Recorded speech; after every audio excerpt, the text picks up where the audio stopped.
This conference will now be recorded. अस्सलाम वालेकुम। आवाज़ आ रही है बच्चों?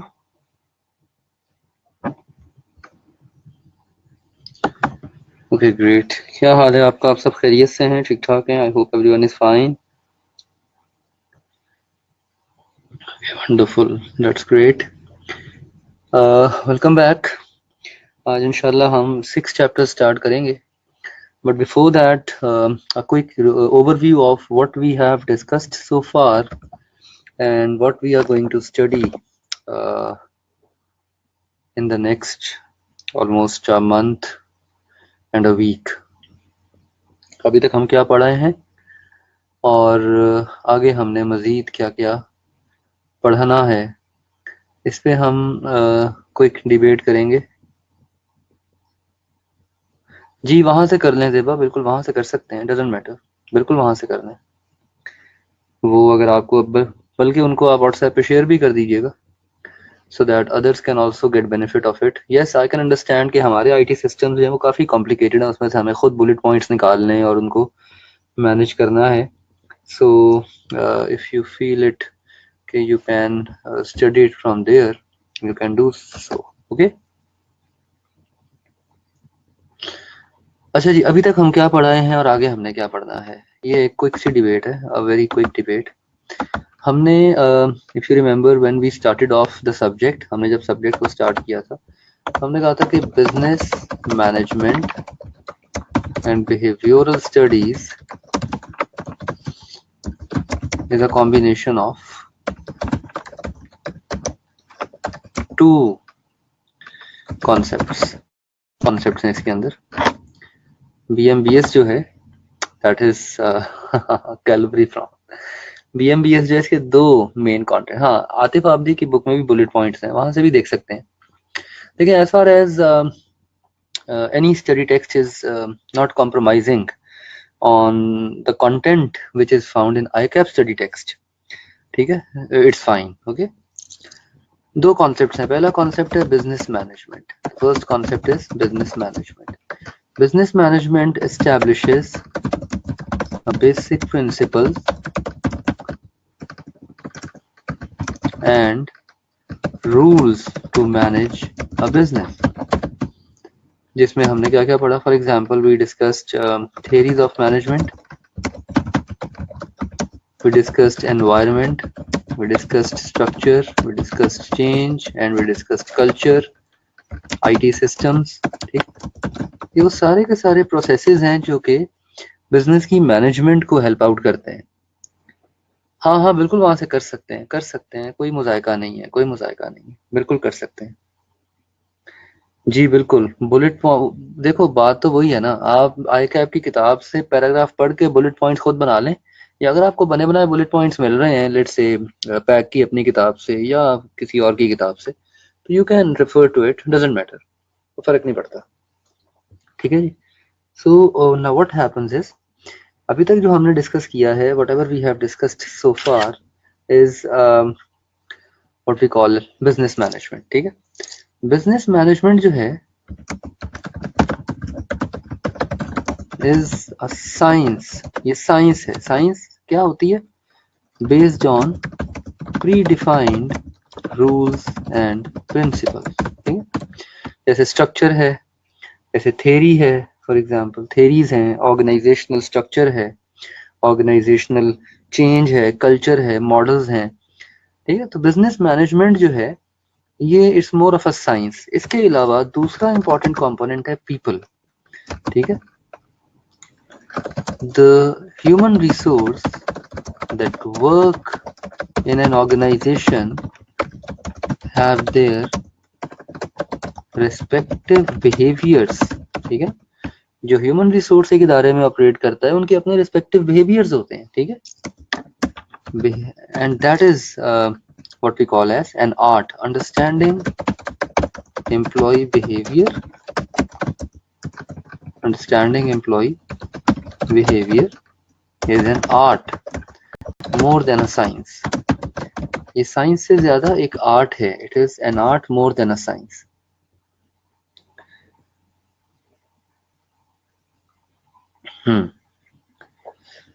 ठीक है।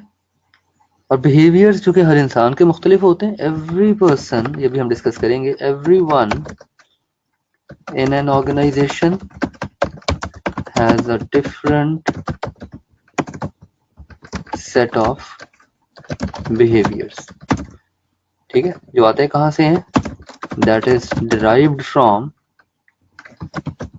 नहीं ये सिर्फ मैं कॉन्सेप्चुअली आपको बता रहा हूँ, दैट इज डिराइव्ड फ्रॉम, लिखने तो लिख लें, मर्जी आपकी, या स्नैपशॉट ले लें। पर्सनैलिटी, फॉर एग्जाम्पल इंडिविजुअलिटी, ठीक है, एंड साइकोलॉजिकल कमिटमेंट, ये भी सारी चीजें हम डिस्कस करेंगे। ठीक है, साइकोलॉजिकल कमिटमेंट। तो बेसिकली होता क्या है ऑर्गेनाइजेशंस के अंदर कि एक तरफ बिजनेस मैनेजमेंट है और एक तरफ पीपल है। On one hand we have business management, on the other hand we have people. Business management is more of a science, it works more like a scientific mechanism where there are predetermined rules, regulations, ways of doing things. On the other hand, people behavior is more of an art. ठीक है, people component में जो हम chapters पढ़ेंगे उसमें behaviours हैं, employee behaviour, for example employee behaviour, motivation, leadership, team management, conflict and negotiation. You see, so all of these are, तो ये अगले हमारे 5 चैप्टर्स ही हैं। एम्प्लॉय बिहेवियर हमारा 6 चैप्टर है, दिस इज 6 चैप्टर। मोटिवेशन हमारा 7 चैप्टर है, दिस इज 7 चैप्टर। ये 8 चैप्टर है, ये 9 चैप्टर है, ठीक है, और ये 10th चैप्टर। तो basically all of these are chapters जो कि नाउ पीपल फोकस्ड है। अब हम अपनी जो डिस्कशन है उसका शिफ्ट मैनेजमेंट से उठा के लोगों की तरफ लेके आने लगे हैं। Now we are going to shift the focus of our debate from management to people. अभी तक हमने 60% सिलेबस कवर कर लिया है, like paper point of view से। वैसे अगर आप कंटेंट वाइज देखें तो कंटेंट वाइज तो हमने 70% कवर कर लिया, लेकिन जो जितना हमने कंटेंट कवर किया है इसमें से पेपर में 60% आता है। 20% मार्क्स आएंगे आपको बिहेवियर और मोटिवेशन में से, 20 नंबर का इसमें से आएगा, और फिर 20 नंबर आएगा लीडरशिप, कॉन्फ्लिक्ट, नेगोशिएशन और टीम मैनेजमेंट में से। ठीक है,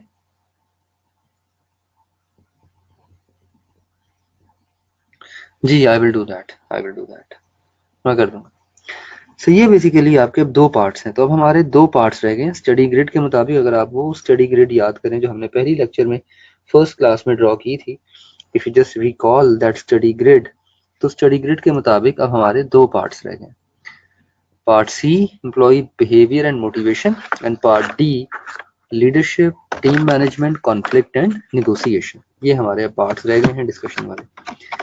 let's look at the mind map of the 6th chapter first। 6th chapter का पहले mind map देखते हैं, and then we'll see कि उसके अंदर हमने क्या क्या डिस्कस करना है। ठीक है जी, 5 पार्ट से तो हमने 3 डिस्कस कर लिए हैं और उसमें से 2 हमारे रह गए हैं। ठीक है,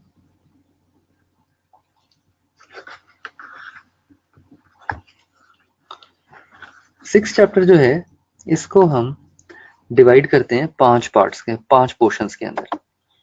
6 चैप्टर का जो माइंड मैप है वो मैं आपके सामने यहीं पे ड्रॉ कर देता हूँ। 6 चैप्टर को ब्रॉडली हम 5 हिस्सों में डिवाइड करते हैं। बिहेवियर बेसिकली, बल्कि before we draw the mind map, just make a simple process. सबसे पहले होती है परसेप्शन। परसेप्शन से निकलता है एटीट्यूड, और एटीट्यूड से निकलता है बिहेवियर। एटीट्यूड से निकलता है behaviour, and there are 2 workplace behaviours. Workplace behaviour 2 किस्म के होते हैं।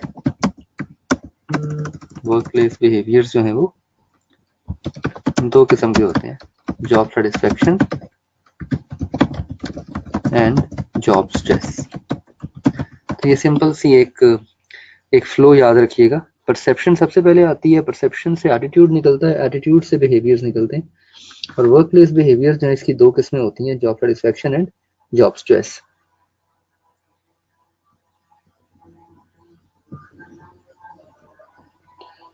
अजान सुन रहे, 2 मिनट दीजिए। वर्क प्लेस मीन्स ऑर्गेनाइजेशन, जहाँ आप काम करते हैं, इदारा आपका। वर्क प्लेस से मुराद organisation.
Well Abdullah, workplace का जो कॉन्सेप्ट है, ये इसकी ट्रू सेंस में तो डिपार्टमेंट को ही कहते हैं जहाँ पे आप काम करते हैं। लेकिन अगर हम बात करें बिहेव, तो वर्क प्लेस बिहेवियर से मुराद है कि जिस इदारे में आप काम करते हैं। ऑब्वियसली बिहेवियर का जो कॉन्सेप्ट है वो ब्रॉडर है। तो workplace behaviour means your behaviour within your organisation. Obviously जिस डिपार्टमेंट में जिन लोगों से आप इंटरेक्ट करेंगे, बिहेवियर तो आप वही देखेंगे ना, लेकिन ब्रॉडली हम इसको ऑर्गेनाइजेशनल कॉन्टेक्स्ट में देखते हैं। But yes, you are right, workplace is basically the department where you work. तो इस चैप्टर में बेसिकली हम इन 3 चीजों पे फोकस करेंगे, परसेप्शन, एटीट्यूड एंड बिहेवियर। ये चैप्टर मेनली इन 3 चीजों पे फोकस करेगा। First of all we will discuss some basic concepts. हम कुछ बेसिक कॉन्सेप्ट को डिस्कस करेंगे। फॉर एग्जांपल बेसिक कॉन्सेप्ट हम क्या क्या पढ़ेंगे? डिफाइनिंग बिहेवियर, हम बिहेवियर को डिफाइन करेंगे, ठीक। Then we will talk about individuality. Individuality क्या होती है, जिसे इंडिविजुअल यूनिकनेस कहते हैं। How do people are unique. Personality का कॉन्सेप्ट डिस्कस करेंगे। And then we will talk about psychological commitment. Psychological commitment क्या होती है और कैसे आपके जो बिहेवियर्स हैं वो आपकी साइकोलॉजिकल कमिटमेंट को अफेक्ट करते हैं। तो ये कुछ बेसिक कॉन्सेप्ट डिस्कस करेंगे। Then we will jump on the discussion of perception. फिर हम आएंगे परसेप्शन के ऊपर। परसेप्शन में it's a very rich topic. First of all we will define perception. Perception की डेफिनेशन देखेंगे। We will talk about the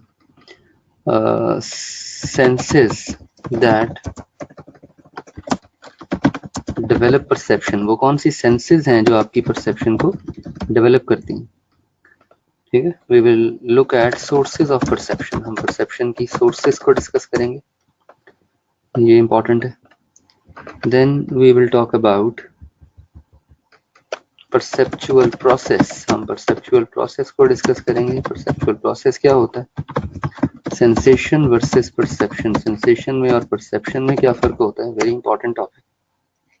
फिर हम बात करेंगे परसेप्चुअल सिलेक्टिविटी के ऊपर, और फिर हम बात करेंगे परसेप्चुअल एरर्स के ऊपर। परसेप्चुअल एरर्स क्या होते हैं? फॉर एग्जांपल जब आप लोगों के साथ डील करते हैं, when you deal with people, ठीक है, तो परसेप्चुअल एरर्स क्या होता है? अब होता ये है कि परसेप्शन का कॉन्सेप्ट ये कहता है कि हर इंसान जो है वो एक डिफरेंट वे में एक नजरिया और एक सोच कायम करता है किसी भी चीज के मुतालिक या किसी भी इंसान के मुतालिक जिससे आप इंटरेक्ट करते हैं। Perception is basically the way we give a meaningful picture to this world. Perception क्या होती है? The way we give a meaningful picture to the world around us, इसे परसेप्शन कहते हैं। हम अपने इर्द गिर्द की दुनिया को एक अंडरस्टैंडिंग कैसे देते हैं, how do we understand the things around us, that is known as perception, इसे हम परसेप्शन कहते हैं। The way we give a meaningful picture to the world around us, that is known as perception. ठीक, this concept is known as perception. ठीक है, इसमें अच्छा अभी तक पेपर का वाइडली डिस्कस्ड टॉपिक है परसेप्शन के ऊपर। इसकी डेफिनेशन आ चुकी है पेपर में, सोर्सेज ऑफ परसेप्शन पूछी जा चुकी है पेपर में, परसेप्चुअल सिलेक्टिविटी और परसेप्चुअल एरर्स का जो क्वेश्चन है ये मल्टीपल टाइम्स आ चुका है पेपर में। इनफैक्ट अभी रिसेंटली परसेप्चुअल एरर्स पे सवाल आया था, अभी रिसेंटली परसेप्चुअल एरर्स पे क्वेश्चन आया था। परसेप्चुअल प्रोसेस अभी अनटेस्टेड है, सेंसेशन परसेप्शन का डिफरेंस अनटेस्टेड है। तो परसेप्शन बुनियाद है आपके बिहेवियर की, remember that perception is the foundation of your behaviour. Perception establish करती है कि आप कैसे चीजों को एक मीनिंग एसोसिएट करते हैं। परसेप्शन से निकलता है एटीट्यूड, परसेप्शन से निकलता है आपका एटीट्यूड। एटीट्यूड बेसिकली आपकी फीलिंग ऑफ लाइकिंग डिसलाइकिंग होती है। एटीट्यूड जो है it is your feeling of liking and disliking, ठीक है। Attitude is your feeling of liking disliking जो आप किसी भी चीज की तरफ डेवलप कर लेते हैं। एटीट्यूड की डेफिनेशन है, एटीट्यूड के कंपोनेंट्स होते हैं, कंपोनेंट्स दैट फॉर्म एटीट्यूड, ये डिस्कस करेंगे। एटीट्यूड की टाइप्स होती हैं, ये डिस्कस करेंगे, very important topic. Attitude objects क्या होते हैं, कल्चरल वेरिएशंस क्या होती हैं एटीट्यूड्स के अंदर, कल्चरल वेरिएशंस इन एटीट्यूड्स। जब आप डिफरेंट कल्चर्स में ऑपरेट करते हैं, when you live in different cultures, तो culture to culture attitudes vary करते हैं ना, लोगों की लाइकिंग डिसलाइकिंग वेरी करती है। फॉर एग्जांपल अभी मैं अमेरिका गया तो वहाँ पे लोग बड़ा कंफर्टेबली और बड़ा फ्रीली अल्कोहल कंज्यूम करते हैं, शराब पीते हैं, रेस्टोरेंट्स के अंदर भी, सड़कों के ऊपर भी, और वो उनके लिए वो बड़ी एक नॉर्मल चीज़ है, ठीक है, क्योंकि उनका कल्चर इस चीज़ की इजाज़त देता है, ठीक है। लेकिन being an outsider I was feeling it, हाँ बड़ी कॉमन है स्ट्रीट्स के ऊपर। Being an outsider I was feeling you know very odd, ठीक है, क्योंकि मेरा कल्चर जो है वो इस चीज़ को प्रमोट नहीं करता, इसी मेरा रिलीजन इस चीज़ को प्रमोट नहीं करता। तो ऑर्गेनाइजेशंस के अंदर कल्चर आपका और आपकी जो वैल्यूज हैं ये आपकी परसेप्शन को और आपके एटीट्यूड को शेप करती हैं, ठीक है। हाँ, ये आपको लग रहा है ना odd, again this is looking odd to you, लेकिन वो लोग जो वहां रहते हैं, उस माहौल में रहते हैं, उनके लिए ये ऑड नहीं है, and that is what attitude is all about, ठीक है। मतलब अगेन देखो, हमारे लिए जो चीज मायूब है वो किसी और के लिए मायूब नहीं होगी, उनके लिए जो चीज मायूब है वो हमारे लिए मायूब नहीं होगी, ठीक है। ओहो, बहुत बहुत, आप यकीन करें हम एक बड़ी अच्छी स्टेट में और इंसानों की तरह रहते हैं। They live like animals, they live literally, they live like animals, ठीक। एनीवे, सो एटीट्यूड से निकलते हैं बिहेवियर। बिहेवियर दो किस्म के होते हैं, जॉब सेटिस्फेक्शन, इसमें एक रह गया टॉपिक, एक और टॉपिक है making use of attitudes, how people make use of attitudes, ये भी एक इंपॉर्टेंट क्वेश्चन है। अभी तक पेपर में एटीट्यूड की डेफिनेशन आ चुकी है, कंपोनेंट्स आ चुके हैं, टाइप्स आ चुकी हैं, ठीक है, ये वाला सवाल आ चुका है पेपर में। एटीट्यूड ऑब्जेक्ट्स नहीं आए, कल्चरल वेरिएशंस नहीं आई, ठीक है, और मेकिंग यूज ऑफ एटीट्यूड्स का भी अभी तक क्वेश्चन नहीं आया, ठीक है। Exactly.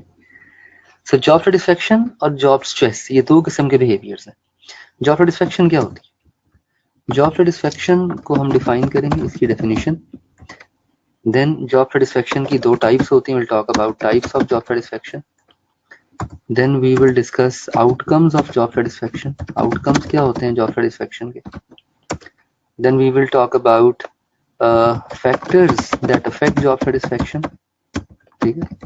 And then we will discuss enhancing job satisfaction. ये कैसे एनहांस करते हैं जॉब सेटिस्फैक्शन को? जॉब सेटिस्फैक्शन कहते हैं feeling of happiness which we associate with a job. हम एक जॉब के साथ जो फीलिंग ऑफ हैप्पीनेस एसोसिएट करते हैं that is known as job satisfaction. ये अभी तक लेस टेस्टेड एरिया है, इसमें से अभी तक आउटकम्स पे क्वेश्चन आया है पेपर में। The only question that has appeared so far is outcome. और दूसरा वर्क प्लेस बिहेवियर जो है वो जॉब स्ट्रेस है, that is known as job stress. तो ये दो वर्क प्लेस बिहेवियर्स हैं, job satisfaction and job stress. Job stress जो है इसको हम डिफाइन करेंगे, we will define what is job stress. Job stress कहते हैं फीलिंग ऑफ एग्जॉशन और feeling of isolation at a job. एक जॉब पे आप जो एग्जॉस्ट फील करते हैं या एक जॉब के ऊपर जो आप आइसोलेटेड फील करते हैं that is your job stress. Job stress को डिफाइन करेंगे, जॉब स्ट्रेस के सिम्टम्स डिस्कस करेंगे। सिम्टम्स क्या होते हैं जॉब स्ट्रेस के? दो किस्म के सिम्टम्स होते हैं, कुछ मेडिकल सिम्टम्स होते हैं, कुछ आपके बिहेवियरल सिम्टम्स होते हैं। ठीक है, ये डिस्कस करेंगे। जॉब स्ट्रेस के ट्रिगर्स क्या होते हैं? Triggers of job stress. And then coping strategies क्या होती हैं जॉब स्ट्रेस की? जॉब स्ट्रेस की कोपिंग स्ट्रेटजीज क्या होती हैं? ये वाला एरिया काफी डिटेल में टेस्ट हो चुका है पेपर में, डेफिनेशन भी आ चुकी है, ट्रिगर्स भी आ चुके हैं, कोपिंग स्ट्रेटजीज भी आ चुकी हैं। This topic has widely tested in the examination. ठीक है, हाँ एग्जैक्ट। अब हम साइकोलॉजी पे आ गए हैं ना। Basically human behaviour is a product of psychology. तो आपको बिहेवियर को समझने के लिए साइकोलॉजी समझनी पड़ेगी ना इंसान की। तो यस, इस चैप्टर में बहुत सारी चीजें जो है वो साइकोलॉजी से रिलेटेड है। You are right. इस चैप्टर में बहुत सारे जो कॉन्सेप्ट्स हैं, बहुत सारी जो चीजें हैं वो साइकोलॉजी से रिलेट करती हैं।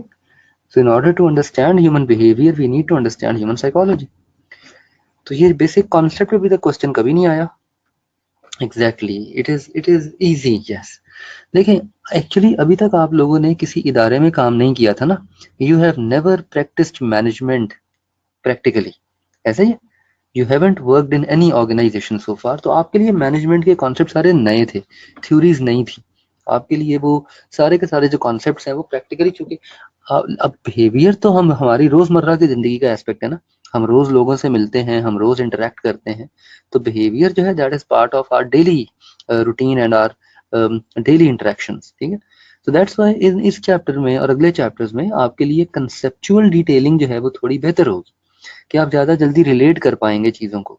ओके, हमारे अपने भी एटीट्यूड्स होते हैं, जिन लोगों के साथ हम उठते बैठते हैं, घूमते फिरते हैं, उनके भी एटीट्यूड्स होते हैं। तो हमारे ये बहुत सारी चीजें अभी आप रिलेट करने के काबिल हो जाएंगे। तो this is how we develop mind map of this chapter. ये इस चैप्टर का mind map, an important chapter. ठीक है, let's start discussing this chapter. तो सबसे पहले हम ग्लांस पे देख लें। सबसे पहले हम डिफाइन करेंगे बिहेवियर को। बिहेवियर होता क्या है, इधर पढ़ लिया करें चैप्टर एट अ ग्लांस। इससे पता लग जाता है कि इस चैप्टर में कौन कौन से एरियाज और कौन कौन से हमने सब टॉपिक्स डिस्कस करने हैं। First of all we are going to define behaviour. हम डिफाइन करेंगे बिहेवियर को। बिहेवियर क्या होता है? इनसे एक एम्प्लॉय का रिएक्शन होता है किसी भी गिवन सिचुएशन में अगेंस्ट एनी सर्कमस्टांसेस। तो आपका रिएक्शन है वो आपके बिहेवियर को एस्टैब्लिश करता है। हर इंसान की पर्सनल क्वालिटीज मुख्तलिफ होती हैं, हर इंसान की पर्सनैलिटी मुख्तलिफ होती है, हर इंसान का साइकोलॉजिकल कमिटमेंट मुख्तलिफ होती है। ये बेसिक कॉन्सेप्ट हैं। Then we are going to talk about perception. Perception का मतलब ये होता है कि हम कैसे अपनी सेंसेस से इंफॉर्मेशन रिसीव करते हैं अपनी एनवायरनमेंट से। How do we receive information from the environment through our sensory ability. ठीक है, और उसकी बेस पे हम कैसे एक मतलब अखज करते हैं। And our perception is driven by attitudes, motive, interest, experience, belief, background. जो चीज आपकी परसेप्शन में पॉजिटिव है वो किसी और की परसेप्शन में नेगेटिव हो सकती है। परसेप्चुअल प्रोसेस डिस्कस करेंगे, फिर हम एटीट्यूड पे बात करेंगे। एटीट्यूड्स जो हैं ये आपकी बिलीफ और फीलिंग्स हैं टुवर्ड्स एनी स्पेसिफिक पर्सन और a thing. Basically attitudes are more intense. Perception basically आपकी कॉग्निटिव स्टेट को डेवलप करती है, और एटीट्यूड जो है ये आपके बिलीफ और फीलिंग को एस्टैब्लिश करते हैं। ये डिस्कस करेंगे। जॉब सेटिस्फैक्शन की बात करेंगे और जॉब स्ट्रेस की बात करेंगे। इस चैप्टर में हम ये कुछ ब्रॉड एरियाज डिस्कस करेंगे। So some basic concepts, we are going to start with some basic concept defining behavior. Employee behavior basically define करते हैं as a reaction to a particular situation at workplace. देखिए नजरिया perspective होता है, हाँ इसमें फर्क है वैसे। That's a very good question Tayyab. नजरिया जो है ये पर्सपेक्टिव होता है, परसेप्शन जो है ये समझ बूझ होती है, समझ बूझ से नजरिया डेवलप होता है। परसेप्शन का लफ्ज़ी मतलब होता है समझ बूझ, ठीक है। आप किसी चीज के मुताल्लिक क्या अंडरस्टैंडिंग डेवलप करते हैं, ये आपकी परसेप्शन। तो परसेप्शन का जो कॉन्सेप्ट है ये आपकी समझ बूझ को एस्टैब्लिश करता है, ठीक। It establishes your understanding, okay. There are certain ways in which individuals behave in a particular situation. हाँ, point of view, yes, point of view आपकी perception. No two individuals have similar behavior. Very simple. For example, एक ऐसी situation जो एक individual को stress में डाल दे, ठीक है। He might be stressed out. It is difficult for the person to handle stress. और कोई और individual जो है, he might has the ability to face unforeseen circumstances with a smile. Possible है कि एक सिचुएशन किसी एक इंसान को स्ट्रेस में ले जाए और एक सिचुएशन किसी दूसरे इंसान को, वही इंसान को मतलब सिचुएशन में कोई और इंसान बड़ा मुस्कुरा के उसका सामना करे। That is driven by individual uniqueness. Remember every individual is different from other in terms of personal qualities, ठीक है। आपकी पर्सनल क्वालिटीज दूसरों से मुख्तलिफ होती हैं। You have unique characteristics which might be your physical appearance, your psychological empowerment और your emotional intelligence। मुख्तलिफ वेज में स्टीरियोटाइपिंग परसेप्चुअल एरर है, ये भी हम पढ़ेंगे। देखिए परसेप्शन है, इट्स नॉट पर्सपेक्टिव, ये परसेप्शन है, ये भी आगे जाके पढ़ेंगे। स्टीरियोटाइपिंग एक परसेप्शन है, पर्सपेक्टिव नहीं, ठीक। It's a perception, okay. ये भी हम डिस्कस करेंगे। तो basically individuals differ from one another based on their personal qualities.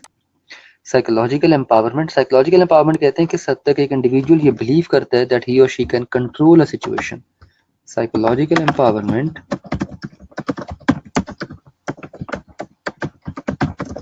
is the belief of an individual that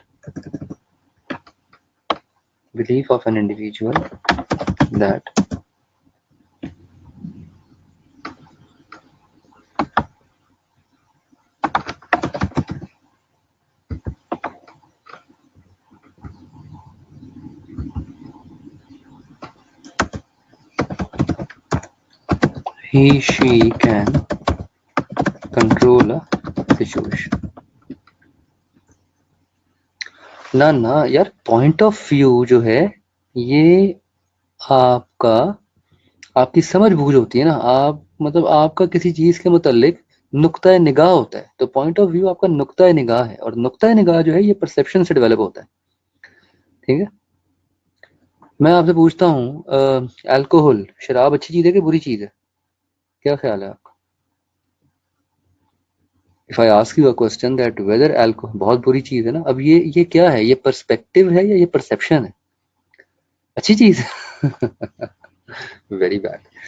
ये पर्सपेक्टिव है या ये परसेप्शन है? हाँ जी, जेबा कह रही है ये पर्सपेक्टिव है। और कोई? देखें ये नजरिया नहीं है, ये नुक्ता निगाह है। बात समझो, डिफरेंस समझो। हाँ, अभी हम डिस्कस करते हैं परसेप्चुअल प्रोसेस को। परसेप्शन स्टार्ट फ्रॉम ऑब्जर्वेशन और इंफॉर्मेशन रिसेप्शन। अभी हम डिस्कस करते हैं। पर्सपेक्टिव में और परसेप्शन में फर्क होता है? पर्सपेक्टिव जो है ना ये ब्रॉड होता है, ये नजरिया डेवलप हो जाता है आपका। चले हैं वट एवर, ठीक है, if you like it doesn't matter. ये आपकी परसेप्शन है। एक चीज जिसके नजदीक आपका नुक्ता निगाह जो है वो पॉजिटिव है, किसी और के नजदीक उसका नेगेटिव हो सकता है, ठीक है। पर्सपेक्टिव जो होता है ना, ये नजरिया होता है। मतलब पर्सपेक्टिव जो है ये एक ब्रॉड कॉन्सेप्ट है, it's a very broad concept. Perspective जो है that's a very broad. Perspective की एग्जांपल इस वक्त रियल टाइम में कैसे मैं आपको एक कोट करूं, बट खैर अगेन आप ये सोच लें कि परसेप्शन जो है, a set of perceptions build perspective, ये कह सकते हैं आप। A set of perceptions build perspective, ठीक है। A set of perceptions build perspective. मैं बता तो रहा हूं बेटा, परसेप्शन इज योर नुक्ता निगाह और पर्सपेक्टिव इज योर नजरिया। बताया ना अभी आपको, ये डिफरेंस है इन दोनों वर्ड्स के अंदर उर्दू में, ठीक है। तो every individual is unique at work place, ठीक है। ईआई हर एक की डिफरेंट होती है। ईआई का मतलब है to what extent a person can control his emotion. जब बहुत सारी परसेप्शंस कंसोलिडेट होती हैं तो फिर पर्सपेक्टिव बनता है। जब बहुत सारी परसेप्शंस कंसोलिडेट होती हैं तो फिर एक पर्सपेक्टिव बनता है। वो कहते हैं ना मेरा रिलीजियस पर्सपेक्टिव ये है, ठीक है ना, मेरा, वो हम अक्सर ये वाला वर्ड यूज करते हैं ना कि मेरा रिलीजियस पर्सपेक्टिव ये है। अब रिलीजियस पर्सपेक्टिव जो है ये बहुत सारी परसेप्शन से मिलके बना है, ठीक है। आई बात समझ। अब रिलीजियस पर्सपेक्टिव होता है, रिलीजियस परसेप्शन नहीं होती। रिलीजियस पर्सपेक्टिव होता है। परसेप्शन किसी एक चीज, किसी एक इंफॉर्मेशन के मुतालिक होती है, हाँ, वे ऑफ थिंकिंग। परसेप्शन जो है वो किसी एक ऑब्जेक्ट के अगेंस्ट होती है। पर्सपेक्टिव ब्रॉड होता है, ठीक है। सो हर इंसान इंडिविजुअली यूनिक है, उसकी पर्सनैलिटी, परसेप्शन, एटीट्यूड, थिंकिंग सब कुछ यूनिक होता है, ठीक है। एंड दैट्स व्हाई, ये सिर्फ कमेंट्री है, इसे पढ़ लें, सिर्फ कमेंट्री है। That's why managers and leaders must realise that how these distinctions exist and how they need to understand them. And to comprehend the conduct of individual in an organization, leader must be looking at fundamental idea of individual relationship to organization, ठीक है ना। देखें, हर इंसान को manage करने का तरीका मुख्तलिफ होगा। ये डिपेंड करेगा कि उस इंसान की पर्सनैलिटी क्या है, उसका बिहेवियर कैसा है, how the individual relate with organisation, ठीक है, उसके करेक्टरिस्टिक्स क्या हैं, इसी। तो आप हर इंसान को एक यूनिवर्सल तरीके से नहीं चला सकते, बल्कि आपको उसके बिहेवियर के अकॉर्डिंगली उसको मैनेज करना पड़ेगा। You will have to manage the individual according to his behaviour, ठीक है। हाँ, ये कह सकते हैं, yes you can say that कि when different perceptions come together so it forms a perspective, ठीक है। पर्सनालिटी क्या होती है? 2 नंबर का शॉर्ट क्वेश्चन आ सकता है। Personality is identity of an individual. आपकी पहचान आपकी पर्सनालिटी है। पर्सनालिटी बेसिकली 2 चीजों से मिलके बनती है। पर्सनालिटी को हम डिफाइन करते हैं, well, camera angle and footage is perception. नहीं यार, फुटेज परसेप्शन कैसे हो सकती है? फुटेज में नुक्ता निगाह कहाँ से आ गया? फुटेज तो एक, जो भी आपके सामने हो रहा है उसे आपने रिकॉर्ड किया है ना। आपके सामने गाड़ी में एक बंदा बड़ी स्पीड से गाड़ी चला के लाउड म्यूजिक बजा के गुजरा। 2 दोस्त खड़े हुए बातें कर रहे थे और दोनों ने देखा कि बंदा कितनी स्पीडीली गाड़ी को शू करके लेके निकला, ठीक है। अब आपका जो दोस्त है वो कहेगा यार कितना फालतू का पैसा है इसके पास, है, या पैसे बर्बाद कर रहा है अपने वालिद साहब के। ये परसेप्शन है। अब ये परसेप्शन ऑब्जेक्टिव रियलिटी से मुख्तलिफ हो सकती है। हो सकता है कि उसका कोई जानने वाला, उसका कोई अजीज हॉस्पिटल में हो, उसे इमरजेंसी में जाना हो, तभी वो गाड़ी तेज भगा के लेके गया हो, हाँ, प्रोवाइडेड कि उसने लाउड म्यूजिक नहीं लगाया हुआ। अगर लाउड म्यूजिक भी लगाया हुआ फिर शायद हॉस्पिटल ना जा रहा हो, इसी। तो perception might be different from objective reality. ये परसेप्शन है, आप, ये पर्सपेक्टिव नहीं है। अच्छा, पर्सपेक्टिव क्या होगा? पर्सपेक्टिव ये होगा, अब इससे पर्सपेक्टिव कैसे बनेगा? पर्सपेक्टिव ये होगा कि जो भी गाड़ी तेज चलाता है वो शोखा होता है। ये पर्सपेक्टिव है, ये नजरिया है। आई बात समझ। जब बहुत सारे लोगों को गाड़ी तेज चलाते हुए देखा तो एक पर्सपेक्टिव बन गया, एक नजरिया डेवलप हो गया कि गाड़ी तेज चलाने वाला शोखा होता है। दैट इज पर्सपेक्टिव, इसी। अब आई बात समझ। तो ये डिफरेंस होता है। A steady arrangement of mental characteristics that recognize one individual from the other. Steady arrangement of mental, यहाँ पे एक वर्ड और ऐड कर लें, mental and physical. Steady arrangement of mental and physical characteristics. A steady arrangement of mental and physical characteristics. ठीक है? Yes, you are right. Truly right. अब ऐसे बिल्कुल सही पुट किया है आपने, ठीक है। You have put it right. तो एक स्टेडी अरेंजमेंट आपकी मेंटल और फिजिकल करेक्टरिस्टिक्स का, जिसके थ्रू इंडिविजुअल्स को हम एक दूसरे से डिफरेंशिएट करते हैं। पर्सनालिटी के 2 कंपोनेंट्स होते हैं। एक होती है nature. Nature are biological attributes जो आप इनहेरिट करते हैं। आपकी हाइट, आपका स्किन टोन, ठीक है, आपके चेहरे के नैन नक्श, ये आपकी नेचर होती है, that you inherit from your parents. इसको चेंज करना बहुत मुश्किल होता है। नियर टू इम्पॉसिबल, हाँ कंप्लीटली इम्पॉसिबल नहीं होता ऑब्वियसली, प्लास्टिक सर्जरी आप करा सकते हैं, बिल्कुल करा सकते हैं, so it might not be completely impossible to change your physical attributes. एक दूसरा एट्रीब्यूट है एनवायरनमेंट, इसे नर्चर, इसे नर्चर कहते हैं। तो फर्स्ट इज नेचर, दूसरा इज नर्चर, एनवायरनमेंट। जैसे आपका कॉन्फिडेंस है, पर्सनालिटी का एक एट्रीब्यूट है कॉन्फिडेंस, आप कितने कॉन्फिडेंट हैं। अब कॉन्फिडेंस आपकी नेचर है या नर्चर है, क्या ख्याल है? कॉन्फिडेंस आपकी बायोलॉजिकल ट्रेट है या आपकी एनवायरनमेंट से आ रहा है आपके पास? ये आपकी एनवायरनमेंट से आ रहा है ना, वक्त के साथ साथ आप कॉन्फिडेंस सीखते हैं ना, डेवलप करते हैं, ठीक है। So biological and environmental traits shape your personality. Biological और एनवायरमेंटल ट्रेट्स जो हैं ये आपकी पर्सनालिटी को शेप करते हैं, ठीक है। एक और इंपॉर्टेंट कॉन्सेप्ट है साइकोलॉजिकल एग्रीमेंट। बिहेवियर डिफाइन करता है that how individual relate with organisation. Psychological agreement is basically the relationship between employee and organisation. Psychological agreement जो होता है ये एक एम्प्लॉय और उसकी ऑर्गेनाइजेशन के दरमियान उसके रिलेशनशिप को कहते हैं। लेकिन it's a give and take relationship. Yes, biological is nature and environment is nurture. It is a give and take relationship.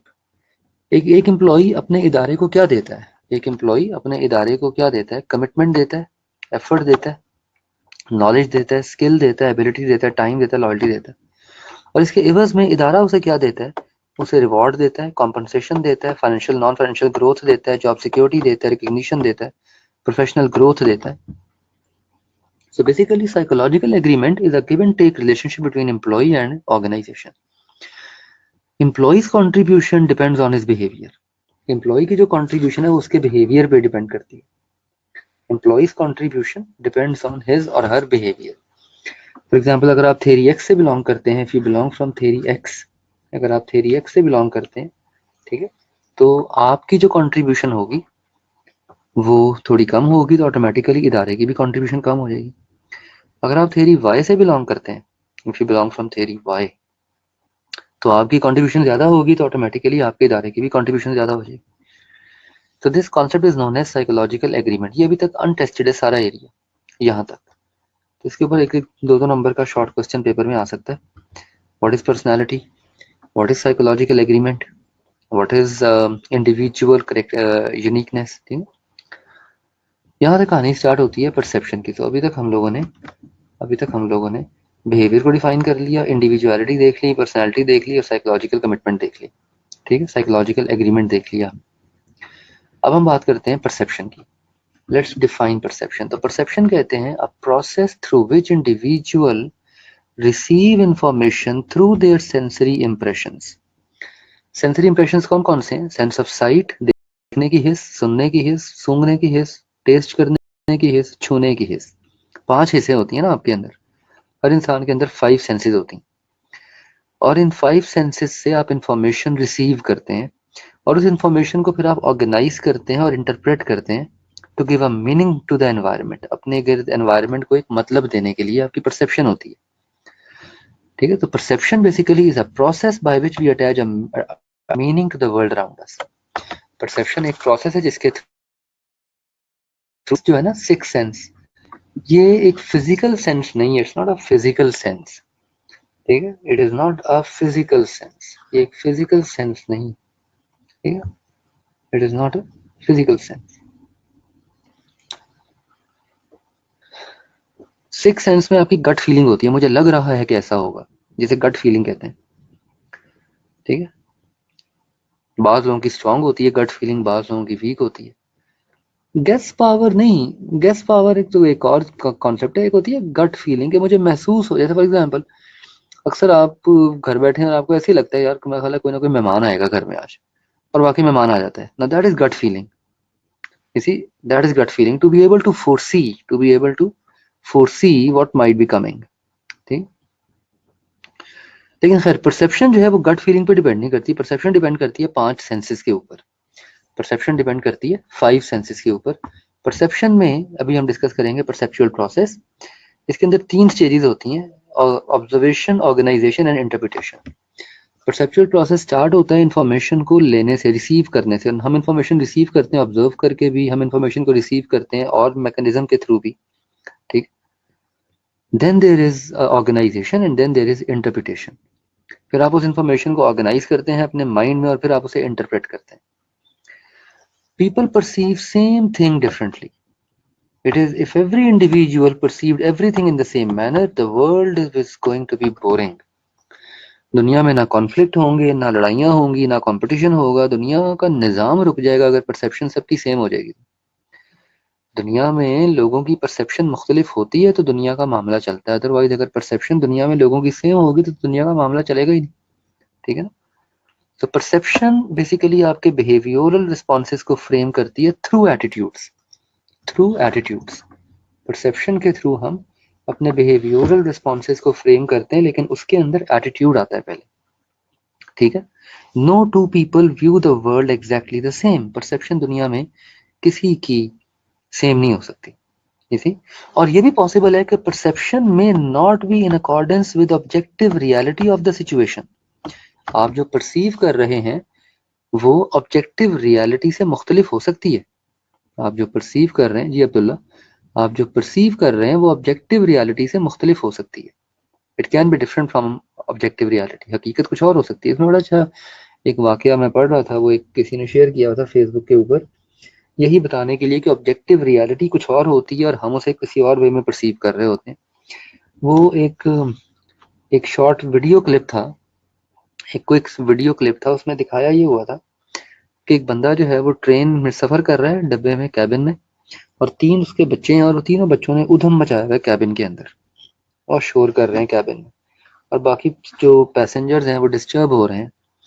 और वो बड़ा गुस्से से उनके बाप को देख रहे हैं जो कि सर झुकाए बैठा है कि ये बच्चों को कुछ क्या क्यों नहीं रहा, क्यों नहीं रोक रहा बच्चों को बदतमीजी करने से। जैसे अच्छा, अब वो कुछ देर तो लोगों ने बर्दाश्त किया और काफी उनको गुस्सा भी आ रहा था बच्चों पे और बाप पे भी। फिर एक ने हिम्मत करके उस आदमी से कहा कि भाई तुम क्यों नहीं रोकते अपने बच्चों को, जो ये पूरी डब्बे में तंग कर रहे हैं सारी सवारियों को, why can't you stop them. तो वो बाप जो है वो कहता है कि अभी अभी 2 घंटे पहले इन बच्चों की माँ का इंतकाल हुआ है दूसरे शहर में, और मैं इन बच्चों को लेके वहां जा रहा हूँ इनकी इनकी माँ के पास, तो मेरा दिल नहीं कर रहा इन बच्चों को डांटने को कि अभी अभी इन्होंने अपनी माँ खोई है। अब वो जो डब्बे में लोग सारे गम गुस्से का इजहार कर रहे होते हैं, अब उन सब का एकदम बिहेवियर चेंज हो जाता है बच्चों की तरफ, और हर एक को उन बच्चों पे प्यार आने लग जाता है, कि तरस आने लग जाता है कि इतनी छोटी छोटी उम्र में बच्चों ने माँ जैसी नेमत खो दी। अब इसी देखें, ऑब्जेक्टिव रियलिटी कुछ और है और परसेप्शन कुछ और है। You see, that was a very sad video. वो कुछ छोटी सी वीडियो थी, मैं करूंगा शेयर शायद मुझे अगर मिली तो ये बड़ी अच्छी एग्जांपल है परसेप्शन को समझने की, कि हकीकत कुछ और होती है और हम कुछ और परसीव कर रहे होते हैं। You see? हाँ एग्जैक्टली, परसेप्शन पे बहुत सारी किताबें लिखी गई हैं, परसेप्शन के ऊपर बहुत सारी डिटेल्ड डॉक्यूमेंट्रीज हैं। ये बड़ा डिटेल्ड कॉन्सेप्ट है परसेप्शन। परसेप्शन के तो शायरों ने शेर भी कहे ना कि वो हम दुआ लिखते रहे और वो दगा पढ़ते रहे। हैं जी, एक नुक्ते ने महरम को मुजरिम बना दिया। तो ये इस तरह के भी शायरों ने भी परसेप्शन को एक्सप्लेन किया हुआ है। ठीक है, कि जो आपको लगता है वो वैसा होता नहीं है। ठीक है, आपको लगता है कि अ, कोई आपको दगा दे रहा है, ठीक, जबकि वो हकीकतन आपको दुआ दे रहा होता है जी। तो एक नुक्ता जो है वो महरम को मुजरिम बना देता होता है ना? देखे ना, महरम और मुजरिम को लिखने का स्टाइल सेम है ना, सिर्फ आप हे के नीचे एक नुक्ता लगा दें तो आप मुजरिम बन जाते हैं। एनीवे, सो ये कॉन्सेप्ट है परसेप्शन का। परसेप्शन आता कहाँ से, आती कहाँ से? सेंसरी इंप्रेशन से आती है। देखने की हिस्स, सुनने की हिस्स, छूने की हिस्स, टेस्ट करने की हिस्स।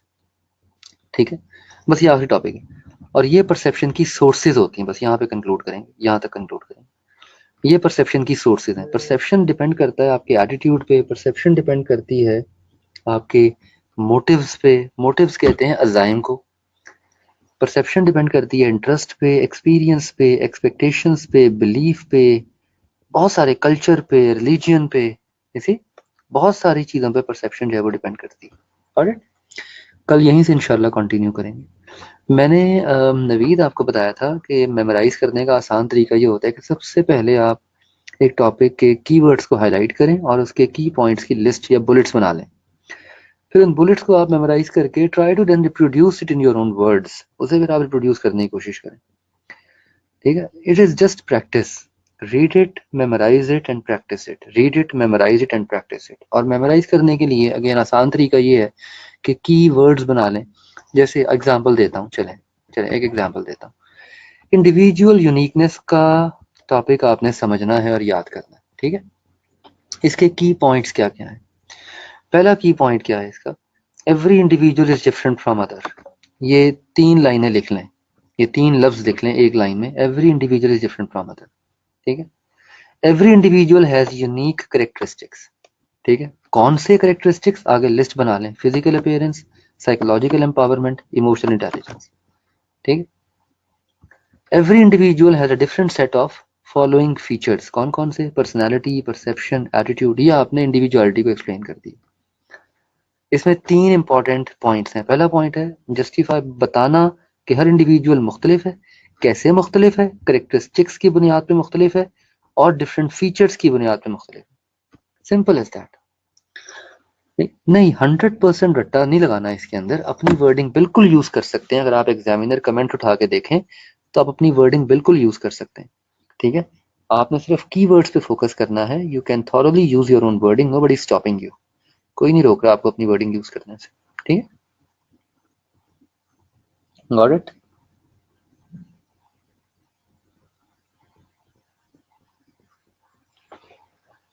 हाँ, ईगो की तरह जिस तरह आपने प्रिपेयर किया था, मोर और लेस वैसे, ठीक है। चलिए कल इंशाल्लाह कंटिन्यू करते हैं परसेप्चुअल प्रोसेस से, ठीक है। परसेप्चुअल प्रोसेस से कल इंशाल्लाह परसेप्शन का टॉपिक हम कंक्लूड कर देंगे। कल हम परसेप्शन का टॉपिक वाइंड अप करेंगे, okay. Allah Hafiz, thank you, खुदा हाफिज।